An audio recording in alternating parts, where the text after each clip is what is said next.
The Raven. Once upon a midnight dreary, while I pondered, weak and weary, over many a quaint and curious volume of forgotten lore, while I nodded, nearly napping, suddenly there came a tapping, as of someone gently rapping at my chamber door. "'Tis some visitor," I muttered, tapping at my chamber door. "Only this, and nothing more." Ah, distinctly I remember, it was in the bleak December, and each separate dying ember wrought its ghost upon the floor. Eagerly I wished the morrow, vainly I had sought to borrow from my books surcease of sorrow, sorrow for the lost Lenore, for the rare and radiant maiden whom the angels named Lenore, nameless here forevermore. And the silken, sad, uncertain rustling of each purple curtain thrilled me, filled me with fantastic terrors never felt before. So that now, to still the beating of my heart, I stood repeating, "'Tis some visitor entreating entrance at my chamber door. Some late visitor entreating entrance at my chamber door. That it is, and nothing more." Presently my soul grew stronger, hesitating then no longer. "Sir," said I, "or madam, truly your forgiveness I implore. But the fact is I was napping, and so gently you came rapping, and so faintly you came tapping at my chamber door, that I scarce was sure I heard you." Here I opened wide the door.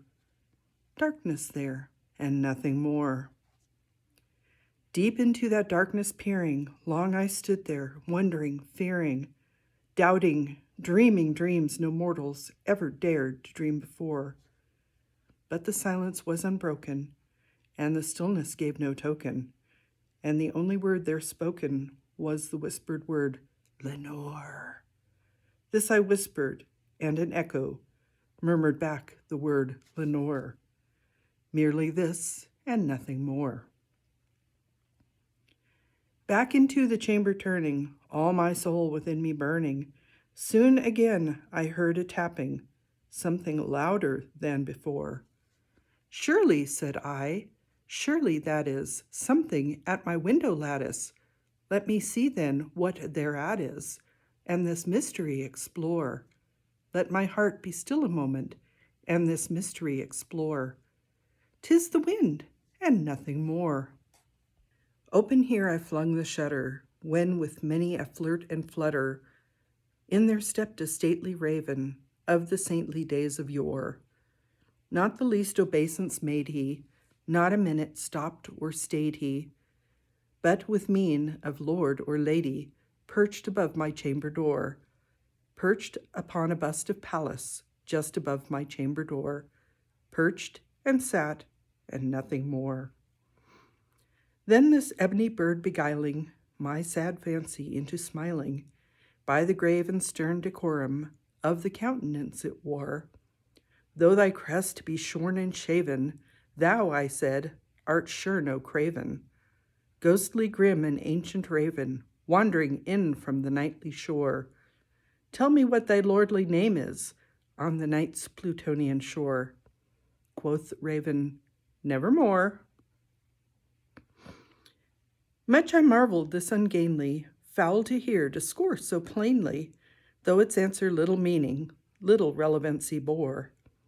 For we cannot help agreeing that no living human being ever yet was blessed with seeing bird above his chamber door, bird or beast upon the sculptured bust above his chamber door, with such name as Nevermore.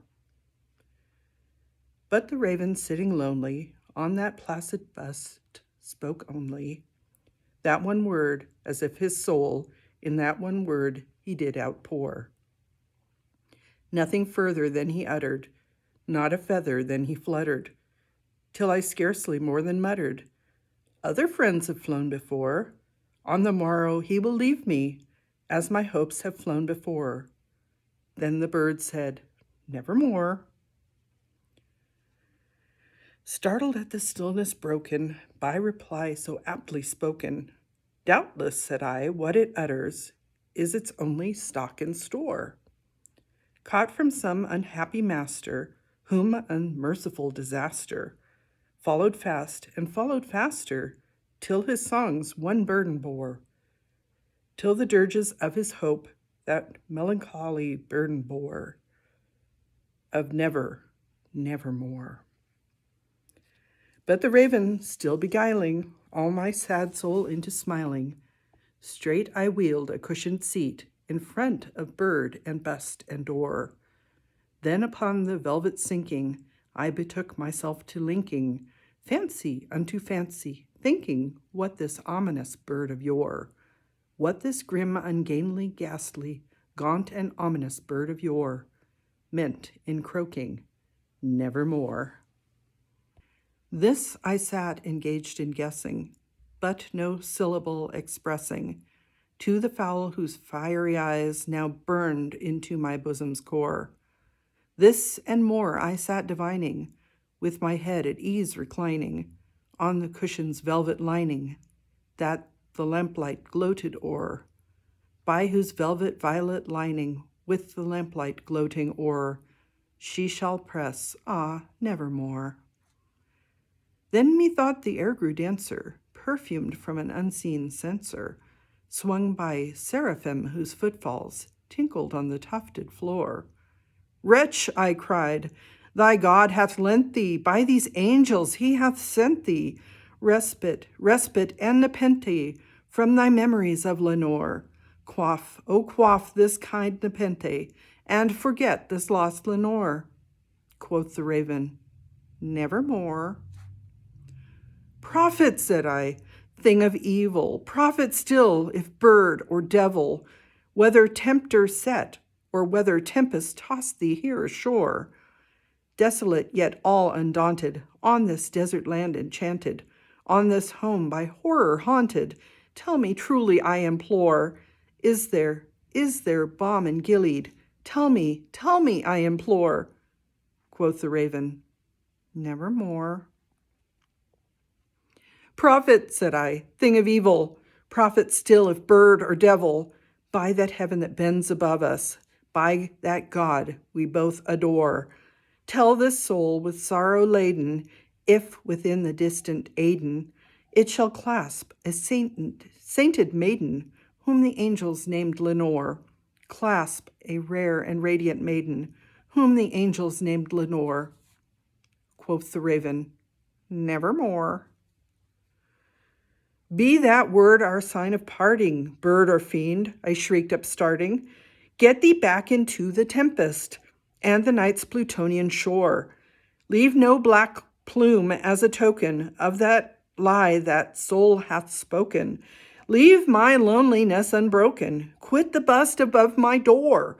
Take thy beak from out my heart, and take thy form from off my door. Quoth the raven, nevermore.